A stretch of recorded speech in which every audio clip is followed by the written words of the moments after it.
I was profoundly affected by my experiences following my demise. Everything I came to understand about the existence beyond life stretched my comprehension to such an extent that I find myself unable to withhold this knowledge from those still among the living. For this very reason, I am determined to exert all my efforts to communicate to individuals still on earth the reality of how the realm beyond our tangible world is constructed. More importantly, I intend to disclose matters that others for some reason seem hesitant to discuss. Thus commenced the extraordinary account, transmitted from those planes of existence to which living mortals have no entry.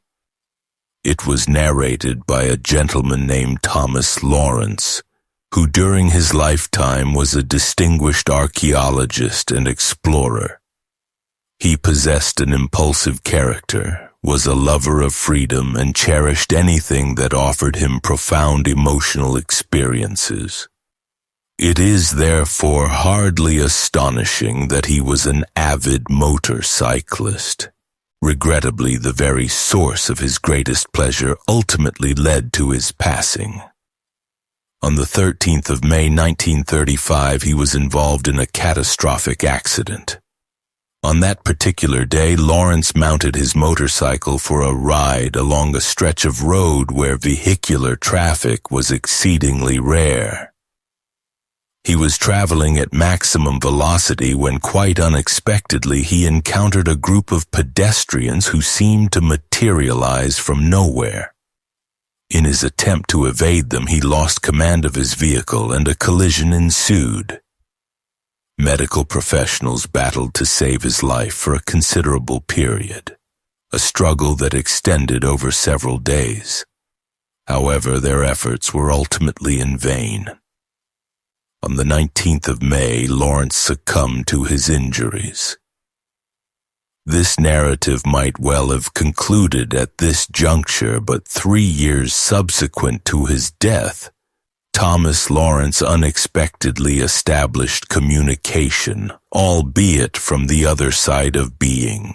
He commenced the transmission of his messages from the afterlife through a lady named Jane Sherwood, who possessed mediumistic talents, specifically employing the technique of automatic writing. Subsequently, these accounts were compiled and published in a volume entitled The Afterlife Diary of Thomas Lawrence. What he conveyed within its pages astounded the mind and prompted deep contemplation. Why do those who have returned from beyond the veil avoid addressing the subjects he confronted in his diary? Why do they maintain silence regarding such vital aspects of existence after death? Such information could not only illuminate much about the framework of the world beyond, but also furnish the living with a more lucid comprehension of how their terrestrial life influences the future existence that commences when the soul departs the body. The initial message transcribed by the medium started in this manner. Upon my arrival in the afterlife, I resolved to maintain an afterlife journal to recount how my consciousness persisted after death. It is possible that this account will motivate some of the living today to reevaluate their materialistic perspective on life and to acknowledge the irrefutable evidence of spiritual existence. Furthermore, I aim to disclose certain crucial details concerning the architecture of the other world, details about which no one has previously spoken in their chronicles from the afterlife. Thomas Lawrence also conveyed information regarding his passage into the dimension of the afterlife and the unforeseen challenges he encountered on the other side. He depicted this transition as follows. I recall the severe impact from the accident, after which a void ensued.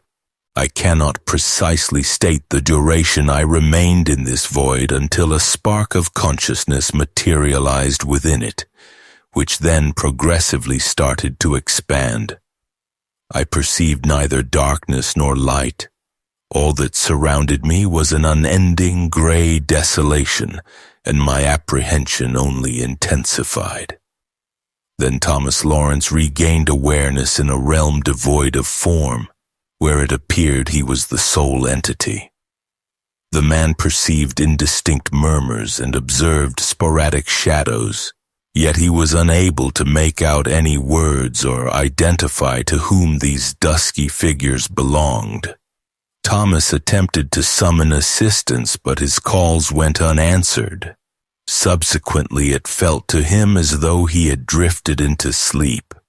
In this dream, he witnessed the pedestrians who were instrumental in his demise, as well as the avenue and his residence. From that point onward, the events of his entire lifespan began to replay before him in reverse sequence. They flashed through his consciousness with great celerity. Yet he was still capable of re-experiencing every single moment. This review of his life ceased when he observed himself as an infant, unaware and without thought. Then everything became obscured, and Thomas Lawrence's consciousness seemed to wane. Or at least that is how it felt to him. He characterized this phase of his post-mortem existence thus: I am unable to specify the amount of time that elapsed after this cessation, but when I regained my senses, I was astonished to find that my existence persisted, albeit in an entirely novel manner. I found myself in an unfamiliar barren landscape enveloped by a somber autumnal dusk. It is difficult to ascertain how long I remained there. Perhaps it was weeks, months, or even years, though I would not be taken aback if it were merely a few seconds. Time holds no significance in the afterlife. However, what astounded me most profoundly was that the world I once knew had vanished, and everything in my surroundings resembled a dreadful nightmare. I awaited an awakening, but instead the certainty grew within me that I was deceased. I had previously believed that death would signify the end of everything, and I would simply cease to exist. I am relieved I was mistaken, although I must confess that what transpired on the other side filled me with terror, for it was entirely obscure what would happen next, and what the future held for me. The mist started to dissipate gradually, and Thomas Lawrence could discern the hazy contours of buildings, trees, and barriers. He surmised he was approaching a town and wished to draw nearer to it. As this thought formed, he became aware that he was swiftly approaching the outskirts of this settlement. This was his initial indication that, in this realm, thought exerted an influence on locomotion. He described it in his dispatches from the afterlife. I observed rows of diminutive, dilapidated houses, a faintly lit sanctuary, and individuals. I attempted to approach one of the inhabitants, but their expressions conveyed nothing that might inspire confidence. So I continued onward, sinking ever deeper into isolation. The more my solitude and apprehension intensified, the more menacing the surrounding world appeared. I desired to depart from this somber location and make my way back to the periphery of the town. At that precise moment, I at last sensed a comforting presence, and shortly thereafter heard words uttered very near to my ear. "Do you require assistance?" inquired a voice from within the mist.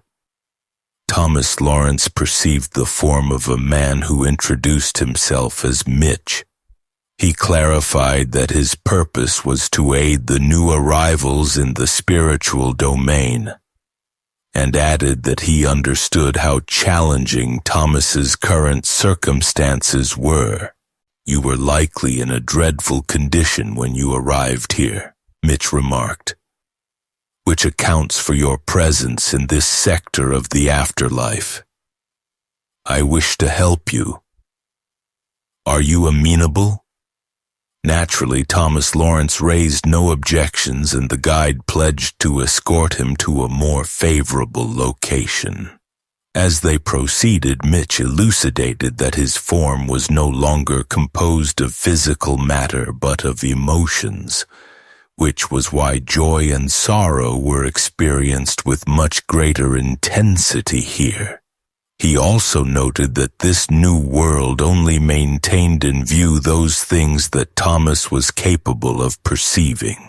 Soon they arrived at a structure where Thomas was ushered into a chamber filled with luminescence and a serene ambiance.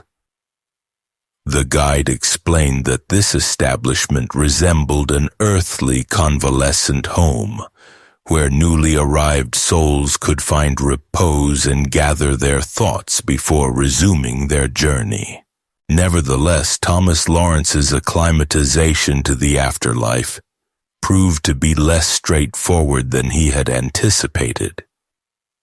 Given his lifelong skepticism regarding all matters pertaining to the afterlife, as a man of science, he frequently viewed everything through an atheistic lens, and was entirely unprepared for what he would have to undergo on the other side. Thomas Lawrence detailed this experience in his posthumous journal. "In due course, I learned to experience happiness here, but initially I was compelled to endure the suffering of those to whom I had inflicted pain during my life. The incident from the war years when I was responsible for a person's death particularly afflicted me. Now I had to re-experience everything I had inflicted upon him at that time. It seemed to me then that I could not bear it, but progressively I began to sense that my anguish lessened." Thomas Lawrence stressed that the act of repenting for one's transgressions was one of the most crucial steps in the afterlife. Without it, no soul can progress, save for those who have led an exceptionally spiritual life. Forgiveness in the conventional sense does not exist here, but everyone is afforded the opportunity to make amends for their errors. A guide, the aforementioned Mitchell, explained to Thomas that he needed to discover his purpose in this new existence, a purpose that would facilitate his enlightenment and the purification of his soul. Thomas Lawrence resolved to assist souls who, after death, found themselves in a predicament similar to his own. However, he soon came to understand that not everyone could be aided.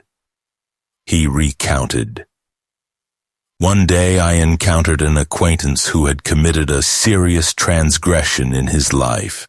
He was situated in the most desolate region of the afterlife, in a condition of torpor. I was informed that he might persist in this state for a very extended period and that nothing could be done to assist him. He had isolated himself from interaction with his kin, who were also in the spiritual realm. As long as he made no movement towards the light, they could not reunite. I was cautioned that such souls might remain in this condition until they awaken from the darkness. Only then could they commence their path of purification and ascend to higher spheres of being."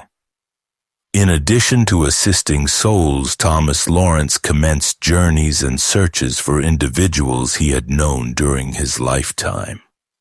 At times, he was successful in meeting them, and these reunions brought delight and solace to his soul.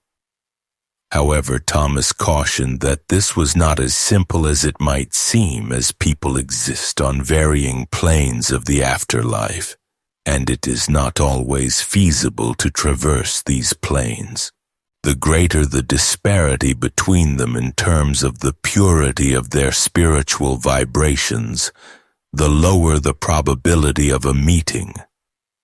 This implies that if someone from your immediate circle has descended into the lower spheres and you have promptly ascended to higher levels of existence, an encounter will be exceedingly challenging.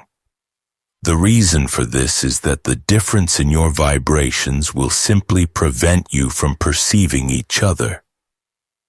This has no connection to prohibitions or limitations, but is solely a consequence of the inherent laws of the spiritual world. Nevertheless, souls often do not speak of this, which may be an oversight. If people were aware of this in advance, they might lead more virtuous lives and strive to enhance their prospects of being reunited after death. In one of his communications, Thomas Lawrence clarified, "The familiar distinctions between day and night, cold and warmth, hunger and thirst, no longer exist. All of this has vanished. The struggle for survival is no more. I no longer harbor a fear of death because it has ceased to be. This fear should also be eradicated for those living on earth. However, they must understand that in the other world we are solely dependent on what we accomplished in life. In the afterlife, we merely amplify our earthly achievements but cannot contribute anything further to our development. I am persuaded that people need to comprehend what awaits them in the other world.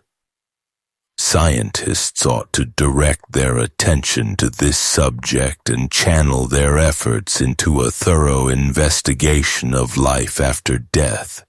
The veil of ignorance must be supplanted by genuine knowledge of this realm." Thomas Lawrence also observed that existence in the afterlife is not as straightforward as it might initially appear. No one attains automatic happiness merely by virtue of having departed from the physical body.